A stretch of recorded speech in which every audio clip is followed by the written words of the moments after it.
Hey everyone, and welcome to This Explainer. Today, we are unpacking a really fascinating, highly complex, and honestly intensely high-stakes routine from the ancient world.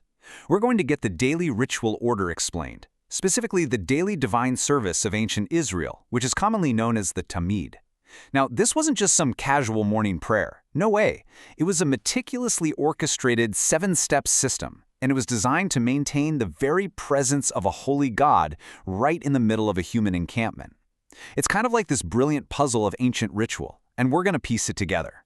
Here is our agenda for today. First, we'll cover the divine dwelling place. Then, we'll walk through Phase 1, initial rites, Phase 2, central rites, and Phase 3, concluding rites, before wrapping it all up with a daily rite of passage.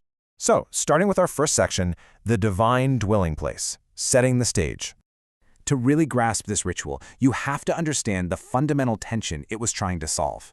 I mean, think about it. How could a perfectly holy God live right in the middle of an impure, flawed human population, without his radiant holiness literally destroying them? Well, the answer was the Tamid. The word Tamid actually translates to continual or regular, and this perpetual service was the absolute heartbeat of Israel's entire ritual system.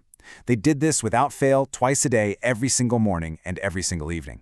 In fact, without the Tamid, none of the other famous biblical festivals, Sabbaths, or individual offerings could even happen. It was the foundational engine keeping the whole religious ecosystem running. Let's anchor ourselves geographically here. Picture the layout of the ancient tabernacle. You've got the outer camp where all the people lived, then moving inward, you hit the outer court with the bronze altar and the fawn, and finally, you reach the inner tent, the holy place. You see, in the ancient mind, proximity equaled holiness.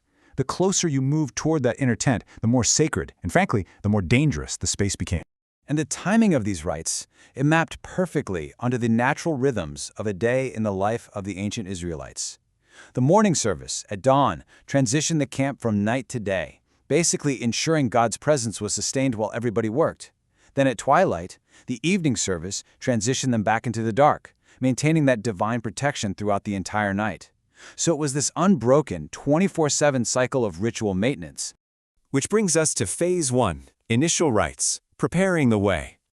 Okay, so before any grand theological exchanges could take place, the physical stage just had to be set. This was the practical, hands-on phase, and it consisted of two really vital steps. Step 1 was the fire rite. The priests had to clear out the ashes and add fresh wood, because that divine fire on the outer altar could never, ever go out. Step 2 was the presentation rite. This is where the materials, an unblemished yearling ram, some fine flour, oil, and wine, were brought forward and rigorously inspected. And, common sense dictated this order. Without a burning divine fire or properly inspected offerings, absolutely nothing else could happen. So the fire is roaring, the offerings are presented, and the tension is definitely rising. The stage is set, but the big question still remains. How does a holy God actually meet with an unclean people? How did the priests safely bridge this super perilous gap between humanity and divinity? That brings us to Phase 2, central rites, the climax of the service. This right here is the absolute heart of the daily service. It's where the mechanics of atonement and purification actually happen, and it's an intense sequence that unfolds in 3 steps.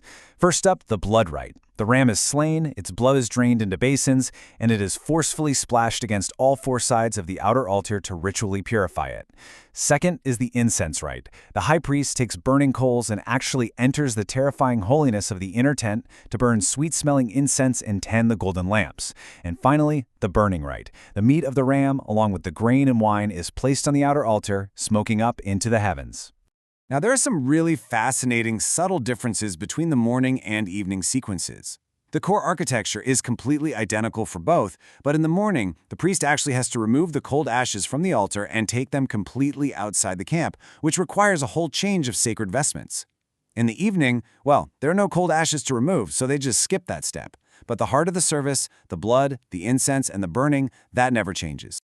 I want you to just imagine the sheer sensory overload of being present for this. It wasn't some silent, sterile religious service.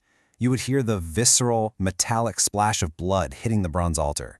You'd hear the constant jingling of golden bells on the high priest's hem as he moved around, which was actually proof that he was still alive inside the holy place.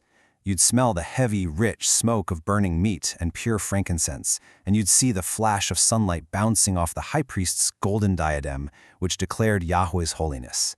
It must have been incredible. Next up, Phase 3, concluding rites, distributing the benefits. So, the intense, dangerous work of atonement is complete. The gap between God and man has been successfully bridged. Now, all those immense spiritual and physical benefits have to be distributed back to the people and the priests. This final phase wraps everything up with two really beautiful acts. First is the blessing rite. Silver trumpets are blown, heralding God's arrival, almost like announcing a royal king, and that's followed by a formal benediction. Second is the meal rite. God essentially invites the priest to his table. The remaining holy bread and grain offerings are eaten by the priests right there in the courtyard, physically sustaining them so they can continue their ministry. During that blessing rite, the high priest would raise his hands and recite these exact words. "The Lord bless you and keep you. The Lord shine his face upon you and favor you. The Lord lift up his face toward you and give to you peace." Now, what is so fascinating about this famous Aaronic benediction is that in the entire complex 7-step Tammuz service, this is the very first and only time anyone speaks. Every other ritual act is done in profound silence. This single spoken element was designed to actively place God's name, favor, and protection squarely onto the Israelites for the coming day or night. Moving to our final section, a daily rite of passage, the systemic purpose. Okay, now that we understand the microscopic details of how the service was performed, we need to zoom out. What was the macro, systemic purpose of all these highly orchestrated daily chores? Well, our sources reveal that a profound cosmic transaction was taking place. There was this constant friction between human impurity, which leads to desecration, defilement, and death, and divine holiness, which brings purity, sanctification, and life. The Talmud was basically the mechanism for an exchange.